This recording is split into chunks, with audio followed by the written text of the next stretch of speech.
विघ्नेश्वराय वरदाय सुरप्रियाय लंबोदराय सकलाय जगद्दिताय नागायनाय स्तुतियज्ञ विभूषिताय गौरी सुताय गणनाथ नमो नमस्ते। नमस्कार, मैं हूं आचार्य विक्रमादित्य और आपकी राशि के अनुसार यानी वृश्चिक राशि वालों के लिए ग्रहों का योग कैसा रहेगा जून के आरंभ काल में, ये आपको समझ लेना चाहिए। आपकी राशि के स्वामी, वृश्चिक राशि वालों के स्वामी है मंगल, और ये मंगल विशेष तौर पर महत्वपूर्ण परिवर्तन करते हुए राहु के ग्रास से बाहर निकलकर इस जून में परिवर्तन का योग बना रहे हैं, और ये परिवर्तन आपके लिए बहुत विशेष रहेगा। और ये आपको समझ लेना चाहिए, ये आपकी राशि पर स्वयं पूर्ण दृष्टि डाल रहे हैं मंगल। अष्टम दृष्टि जो है मंगल की, वो आपकी राशि पर पड़ रही है। ये आपके लिए नए उत्साह, नए संबंधों को बनाने वाला रहेगा, लेकिन शत्रु पक्ष अननेसेसरी आपको परेशान करने का योग बना सकता है। कॉम्पिटिटर्स आपके लिए नई बाधा उत्पन्न कर सकते हैं, तो जितना आप आगे बढ़ेंगे वो कॉम्पिटिटर्स भी आपके साथ साथ भागते दिखाई दे रहे हैं, आपकी प्रतिस्पर्धा को बढ़ाते दिखाई देंगे। ऐसे में बृहस्पति भी परिवर्तन की तरफ जा रहे हैं और आपके लिए बहुत महत्वपूर्ण योग बना रहे हैं। आपके सप्तम भाव में बृहस्पति का उदय होकर विराजमान होना, यह आपके लिए बहुत बहुत बहुत महत्वपूर्ण है। यह आपके लिए शुभ दिवसों के आरंभ करता दिखाई दे रहा है। आने वाले 1 वर्ष तक ये बृहस्पति आपके लिए बड़े सुंदर स्थिति उत्पन्न करते दिखाई देंगे, लेकिन आपको बैलेंस होकर काम करने की ज़रूरत। हमने एक अलग से वीडियो बनाया था जिसमें बताया था कि बृहस्पति आपकी राशि के अनुसार से उदय होकर क्या करने वाले हैं, वो आप पुनः समझ लीजिए जाकर, क्योंकि आपको इस वर्ष के लिए अपने आप को तैयार करना है। ग्रहों का योग जिस प्रकार का बन रहा है, बहुत बैलेंस होकर चलेंगे तो अच्छा होगा। बहुत विशेष समय है आपके लिए, खाली बैठने का समय नहीं है, अपने आप को जगाने का समय है। ज्योतिष यही बताती है आपको किस समय में कौन सा आगे कदम बढ़ाएं, कहाँ कदम पीछे हटाएं। तो ये सब चीज़ समझते हुए कार्य करने की ज़रूरत है। इसके साथ साथ यदि जून के प्रारंभ काल की हम बात करें तो पंचग्रही योग बनकर निर्माण हो रहा है आपके सप्तम भाव में, युद्ध भाव में। ये आपके लिए थोड़ा सा कहीं ना कहीं कोलाहल भी दे सकता है। बहुत समझ के कार्य करने की ज़रूरत है। पंचग्रही योग विशेष तौर पर संसार में जब बनता है तो कहा जाता है या तो भीषण गर्मी देगा, प्रचंड गर्मी देगा, या जलाजल का योग बनाएगा, कहीं ना कहीं प्राकृतिक आपदाओं के योग बनेंगे। तो ऐसे में हर चीज़ को समझते हुए सूर्य, चंद्रमा, बृहस्पति, शुक्र, बुध, ये सब एक साथ होकर विराजमान होकर एक ग्रह में विराजमान हो गए हैं। ये सब क्या करेंगे ये आपको समझ लेना चाहिए। ग्रहों की स्थिति क्या है हम आपको बताते हैं।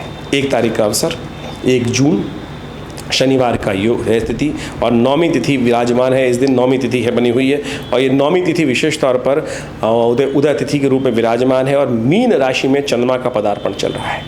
मीन राशि आपके लिए बड़ी अनुकूल रहेगी। विशेष तौर पर यदि हम बात करें वृश्चिक राशि वालों के लिए, पंचम भाव में चंद्रमा राहु के साथ विराजमान होकर आपके लिए कुछ नई शक्ति का संचार करते दिखाई दे रहे हैं, लेकिन बुद्धि को जगा के रखना पड़ेगा। राहु के साथ चंद्रमा मन ग्रसित है कहीं ना कहीं। यदि आप अपने मन को बैलेंस करके चल पाए तो आप विजय का प्राप्त का योग बना सकते हैं। मंगल परिवर्तन की तरफ जा रहे हैं, और ये मंगल विशेष तौर पर आपके लिए सुंदर स्थिति उत्पन्न करता दिखाई दे रहा है, और ये मंगल विशेष तौर पर आपके लिए शुभ रहेगा, लेकिन थोड़ा सा कॉम्पिटिटिव बढ़ती दिखाई दे रही है। तो ऐसे में मंगल का उपाय करने की ज़रूरत है। शनिवार का अवसर है, हनुमान जी को जाके चोला चढ़ाइए, ये सुंदर उपाय है। ये लगातार करने का प्रयास कीजिए, क्योंकि मंगल यहाँ पर आपके साथ साथ आपके जीवन में कंपटीशन को भी साथ साथ बढ़ाता दिखाई दे रहा है। आपका विकास भी करेगा, लेकिन आपके कॉम्पिटिटर भी साथ साथ आपके साथ प्रतिस्पर्धा करते दिखाई देंगे, यानी आपके साथ साथ आपके काम में कुछ न कुछ ग्रहण लगाने का योग बना सकते हैं। तो हनुमान जी को लगातार प्रसन्न करें, नित्यपति हनुमान चालीसा का पाठ करें। ये मंगल आपके लिए 2 धारी तलवार का कार्य कर सकता है, ध्यान रखते हुए कार्य करें। नए कार्यों का आरंभ करने के लिए दिन अच्छा नहीं है, क्योंकि इस दिन दशमी तिथि क्षय है। द्वितीय तिथि 2 जून की बात कर लेते हैं। रविवार का अवसर, एकादशी तिथि, अपरा एकादशी का सुंदर योग बन रहा है। बृहस्पति उदय हो रहे हैं इस दिन, और ये आपके लिए बहुत महत्वपूर्ण रहेगा। ये बृहस्पति का उदय होना आपके लिए आपके वर्चस्व को बढ़ाने वाला रहेगा, लाभ को बढ़ाने वाला रहेगा, सहयोग दिलाने वाला रहेगा, लेकिन साथ साथ एक स्थिति और उत्पन्न कर सकता है कि कुछ ना कुछ आपको विपदाएं भी दे सकता है। तो आपको अपनी बुद्धि के द्वारा रास्ते तैयार करने पड़ेंगे। सफलता देगा, अवश्य देगा, लाभ देगा, अवश्य देगा, लेकिन एक बैकअप प्लान आप हमेशा तैयार रखते हुए कार्य करें। जिसमें भी कार्य कर रहे हैं वहाँ सर मुंडाते ओले पड़ने के योग बन सकते हैं, तो ध्यान रखते हुए कार्य करना है। भगवान विष्णु का पूजन करें। अपरा एकादशी है, भगवान विष्णु का, शालिग्राम जी का पूजन करके उनका चरणामृत ग्रहण करें। नए कार्यों का आरंभ करें। सुंदर तरीके से बृहस्पति की शक्ति का उपयोग करते हुए कार्य करना आपके लिए अच्छा रहेगा। 3 तारीख का अवसर, सोमवार की तिथि और द्वादशी तिथि इस दिन विद्यमान है। मेष में चंद्रमा पदार्पण कर रहे हैं सुबह करीब 1:39 पर, और ये आपकी राशि के अनुसार से मंगल के साथ चंद्रमा थोड़ा सा शारीरिक कहीं व्याधि दे सकता है। बुध अस्त होने जा रहे हैं। बुध अस्त होने के कारण से थोड़ी सी विचारों में थोड़ी भिन्नता आ सकती है। तो ये काम करें, बिल्वपत्र भगवान पर अर्पित करें, शिव का दूध से अभिषेक करें। ये इससे आपके बुद्धि को शक्ति प्राप्त होने के योग बनेंगे और सही दिशा में बुद्धि को चलाने का रास्ता बनेगा। सेहत का फिर भी ध्यान रखने की ज़रूरत है। 4 तारीख का अवसर मंगलवार और त्रयोदशी तिथि है और उस दिन भौम प्रदोष का योग है, बुढ़वा मंगल है और साथ साथ शिवरात्रि का सुंदर पर्व है। ग्रह थोड़े हल्के दिखाई देते हैं। बृहस्पति उदय होने के बावजूद भी थोड़ी स्थिति ग्रहों के पंचग्रही योग बनने के कारण से, चतुर्ग्रही योग बनने के कारण से सब कुछ अच्छा होते हुए भी मन थोड़ा विरक्ता की तरफ जाएगा, अभाव थोड़ा मन में दिखाई देगा।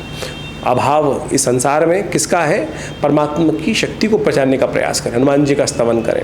बुढ़वा मंगल है, हनुमान जी का सुंदर पूजन करने से आपके लिए कल्याण के योग बनेंगे। सुंदरकांड का पाठ रखा गया है विवेकानंद योगाश्रम में इस दिन, तो सुंदर तरीके से यज्ञ में भाग लें और हो सके तो जितना हनुमान जी का स्तवन करें, ये आपके लिए अच्छा रहेगा। देखिए बड़ी सुंदर तिथि है ये।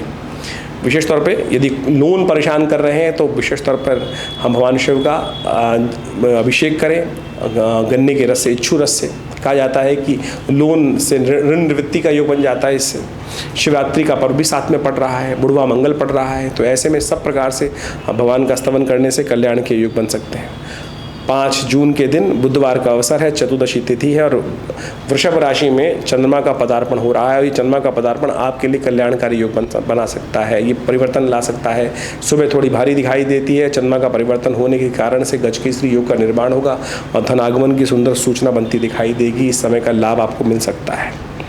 ऐसे में विशेषता पर गणेश जी का स्तवन करें। विघ्नहर्ता गणेश जी का ध्यान करने से समस्त विघ्न दूर होंगे और कल्याणकारी योग बनेंगे।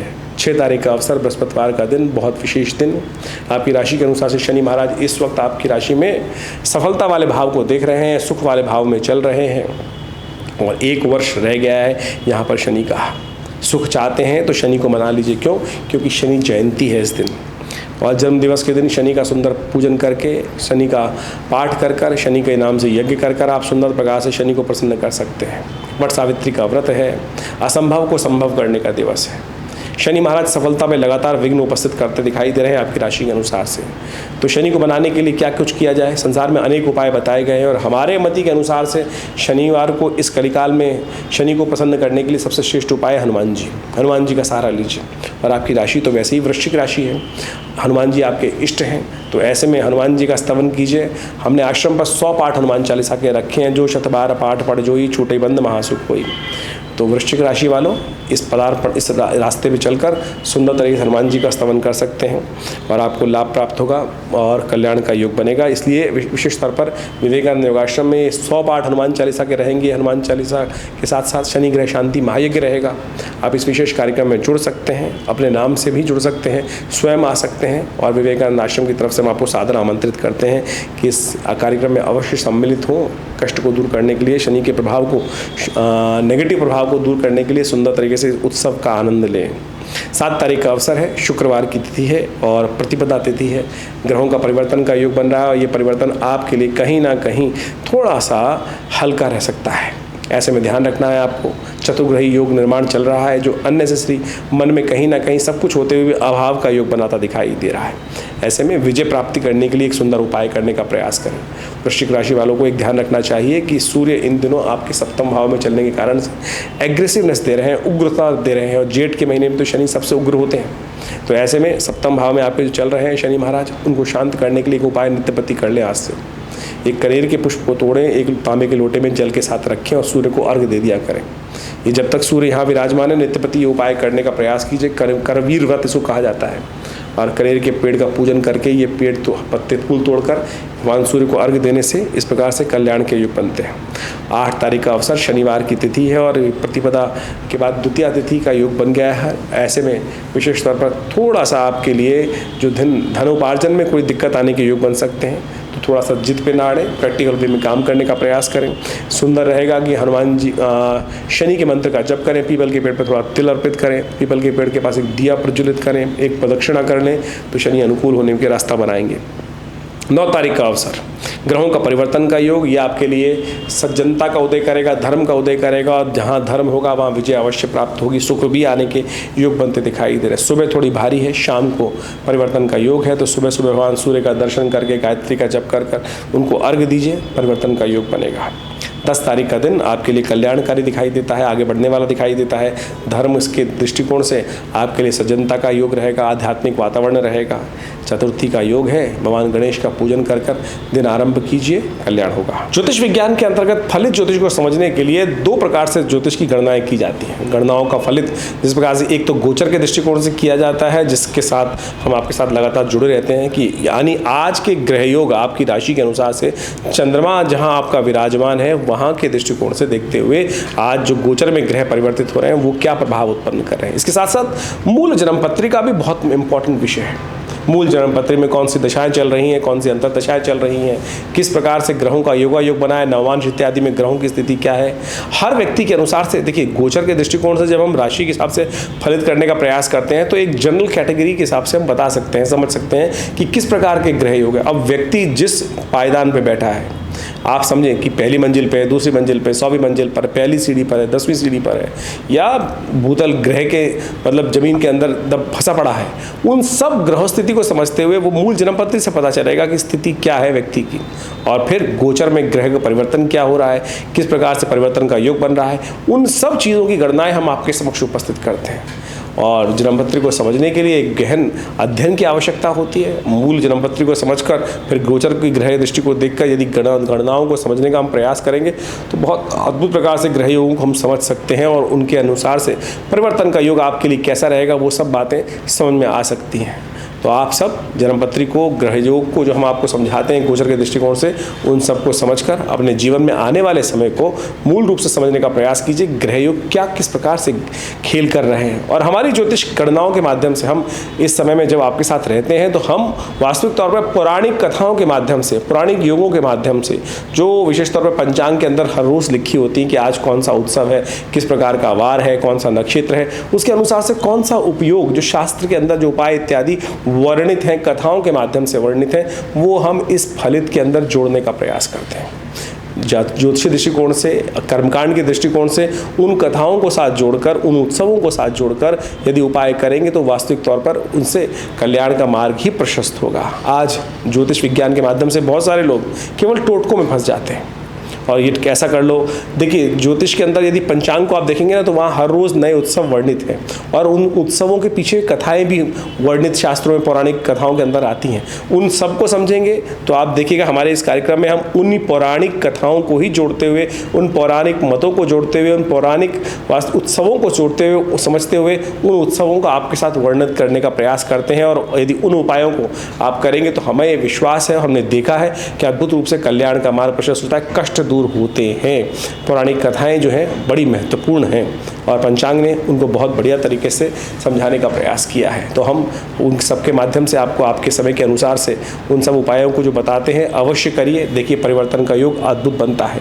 शास्त्र कहता है, एक घड़ी आधी से पुनियाद, तुलसी संगत साथ की, हरे कोट अपराध। तो कोशिश ये करें, इन उपायों को जीवन में स्थान देने का प्रयास करें। और हमारे विवेकानंद योगाश्रम में हमने पिछले करीब 60 सालों में सदगुरु आचार्य श्री केशव देव जी के महाराज के सानिध्य में विभिन्न भारतीय पराविद्याओं पर शोध किया, चाहे वो मंत्र विज्ञान है, चाहे वो यज्ञ विज्ञान है, चाहे वो भारतीय विभिन्न क्षेत्रों में योग विज्ञान के माध्यम से, और बड़ा एक शोध संस्थान विकसित किया। यहाँ पिछले करीब हमारे आश्रम पे 60 सालों से नित्य 8 घंटे यज्ञ होता है। विभिन्न मंत्रों पे हमने शोध करके देखा है। बहुत सारे लोग ऐसे आए कि जिनके जीवन में शारीरिक कष्ट अद्भुत रूप से था।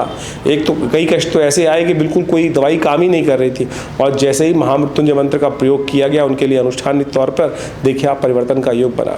विभिन्न ग्रह योग ऐसे थे कि विकट परिस्थिति में थे, केस पे केस, कोर्ट में जमानत भी नहीं हो रही थी, लेकिन ऐसे में दुर्गा शमनी का, सुंदर भगवती दुर्गा का प्रयोग किया गया और उन केसों के माध्यम से उनके जीवन में कष्ट के दूर पड़े। शत्रु लगातार परेशान कर रहे थे।